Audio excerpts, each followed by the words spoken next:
आज आपण एक छोटीशी कविता बघणार आहोत ज्याचं नावच आहे द पार्ट्स ऑफ स्पीच. म्हणजे काय तर शब्दांच्या जाती. ज्या शब्दांच्या 8 जाती आहेत, नाम, सर्वनाम, विशेषण, क्रियापद, क्रियाविशेषण, शब्दयोगी अव्यय, उभयान्वयी अव्यय आणि केवल प्रयोगी अव्यय. तर हे या कवितेमध्ये गुंफलेत आणि त्यातली प्रत्येक दुसऱ्या ओळीला त्याची उदाहरणंही आपल्याला दिलेली आहेत. आज ही आपल्याला कविता बघायची आहे आणि त्यानंतर त्याच्यावर कशा प्रकारचे प्रश्न येऊ शकतात तेही आपल्याला बघायचे. कवितेचा निम्मा भाग आपल्या समोर आहे. आधी आपण कविता बघून घेऊया. काय आहे कविता? त्याच्या शेजारी आपल्याला त्यातले शब्दार्थ दिलेले आहेत. Every name is called a noun. प्रत्येक नावाला नाउन असं म्हणतात. नाउन म्हणजे नाम. As field and fountain, street and town. हे दुसऱ्या ओळीत नामाची उदाहरणं दिलेली आहेत. कशा कशाला म्हणतात नाम?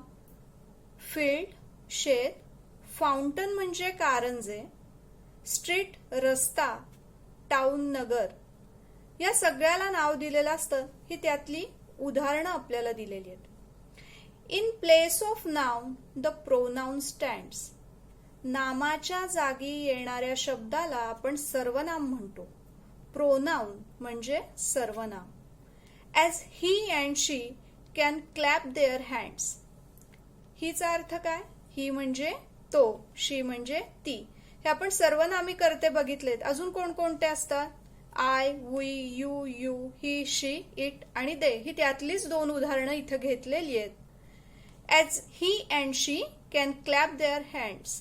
जसे तो आणि ती हाताने टाळ्या वाजवतात. The adjective describes a thing. विशेषण म्हणजे काय? ॲडजेक्टिव्ह म्हणजे विशेषण. वस्तूचं वर्णन करणारा शब्द. डिस्क्राइब म्हणजे वर्णन करणे. ॲज मॅजिक वॅन्ड और ब्रायडल रिंग. बघा, नुसतं जादूची छडी नाही, छडी म्हणलेलं नाही तर जादूची छडी. मॅजिक हा शब्द इथं त्याचं जास्तीची माहिती देणारा शब्द आहे. नुसते रिंग नाही, अंगठी नाही, तर वधूची रिंग, ब्रायडल रिंग. ब्रायडल हा शब्द त्याची जास्तीची माहिती देणार आहे. थोडक्यात ते विशेषण आहे. मॅजिक आणि ब्रायडल हे विशेषणाचे शब्द इथं आलेले.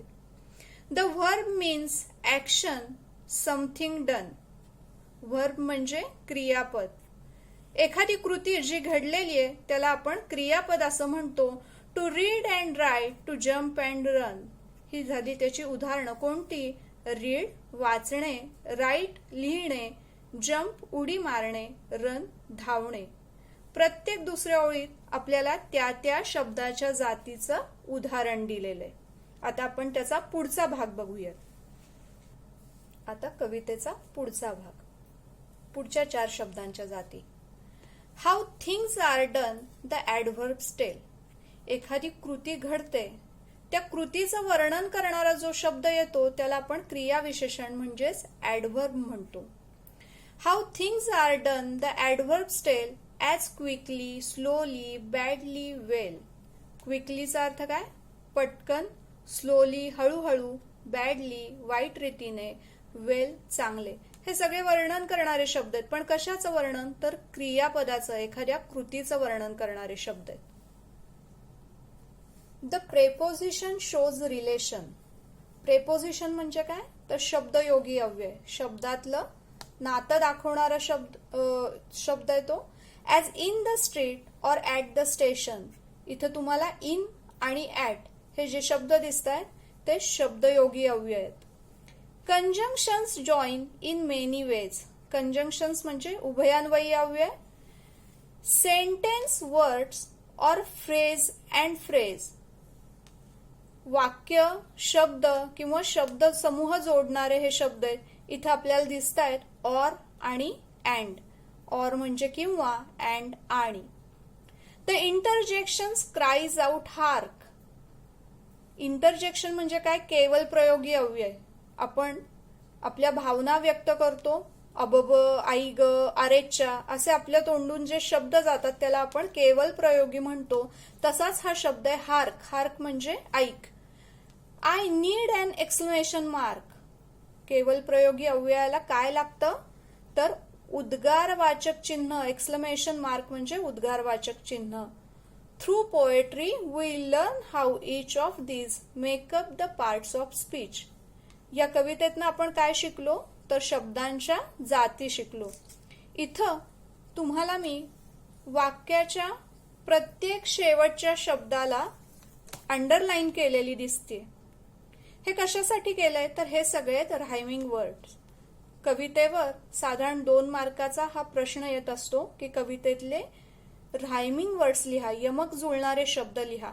तेव्हा नेहमी लक्षात ठेवा कवितेच्या ओळीत जो शेवटचा शब्द येतो तो रायमिंग करणारा शब्द आपल्याला बघायचा आहे. जसं tell, well, relation, station, wage, phrase, hark, mark यासारखे शब्द येतात. ते आपल्याला त्यामध्ये पेअर्सनी, जोडीने त्यामध्ये लिहायचे. आपण जी आत्ता कविता पाहिली त्याच्यावर हा आपल्याला प्रश्न बघायचा आहे. The tree figure shows the different parts of speech and their examples given in the poem. Write appropriate labels in the tree figure with the help of poem. आपल्याला इथं एक आकृती दिसते, ट्री डायग्रॅम, झाडाची आकृती दिसते आणि त्याच्या ब्रांचेसला जी पानं आहेत त्यावर तुम्हाला काही नावं दिसतील आणि प्रत्येक ब्रांचलाही एक एक नाव दिलेलं दिसेल. इथे त्यांनी आपल्याला काय सांगितलंय, शब्दांच्या ज्या 8 जाती आपण शिकलेलो आहेत आणि त्याची उदाहरणंही आपण या कवितेमध्ये बघितली आहेत, त्यांची नावं फक्त आपल्याला या ट्री डायग्रॅम मध्ये भरायची. इथं नीट लक्षात घ्या, साधी सोपी ट्रिक आहे. प्रत्येक ब्रांचला काही पानं दिली आहेत त्याची संख्या बघा, जितकी उदाहरणं दिली आहेत तेवढीच तिथं पानं दिलेली आहेत. जसं जर प्रोनाउन 2 आली आहेत तर त्या ब्रांचला 2च इथं नावं दिले. हिचं पान दिसतंय तुम्हाला तर तिथं तुम्हाला 2च पानं दिसतील, म्हणजे लक्षात येईल ते प्रोनाउन तिथं आपल्याला लिहायचंय. असंच सगळीकडे आपल्याला बघायचंय. जसं केवल प्रयोग इंटरजेक्शनला एकच पान दिले, जसं त्याचं एकच उदाहरण आलं होतं. आपण बघूयात ही फिगर कशी भरायची. चला आता इथं आपण ही ट्री डायग्रॅम पूर्ण भरलेली आहे. यामध्ये चौकोनी बोर्डवर शब्दांच्या जाती आणि पानांच्या ठिकाणी त्याची उदाहरणं दिलेली आहेत. ओळीने बघूयात आपण. पहिल्यांदा आपण नाऊन पाहिलं होतं. नाऊन म्हणजे नाम, त्याची 4 उदाहरणं होती, फील्ड, फाउंटन, स्ट्रीट, टाउन. त्यानंतर आलं प्रोनाउन, सर्वनाम, ही आणि शी, ही त्याची 2 उदाहरणं आहेत. क्रियापद, व्हर्ब, व्हर्बची 4 उदाहरणं आहेत, रन, जम्प, राईट, रीड. त्यानंतर आहे ऍडजेक्टिव्ह, विशेषण, 2 उदाहरणं आहेत, ब्रायडल आणि मॅजिक. ऍडव्हर्ब, क्रिया विशेषण, त्याचीही 4 उदाहरणं आहेत, क्विकली, स्लोली, बॅडली, वेल. मग आहे प्रेपोजिशन, त्याची 2 उदाहरणं आहेत, इन, ऍट. इंटरजेक्शन, केवल प्रयोगी, हार्क, एकच उदाहरण आहे. कंजंक्शन, त्याची 2 उदाहरणं आहेत, ऑर आणि अँड. याच्यावर ही आकृती भरा म्हणून प्रश्न येतो आणि यमक जुळणारे शब्द लिहा म्हणून प्रश्न येतो. नवीन शब्दांचे अर्थ नीट पाहून घ्या, त्याची स्पेलिंग पाठ करा आणि त्याचा सराव करा.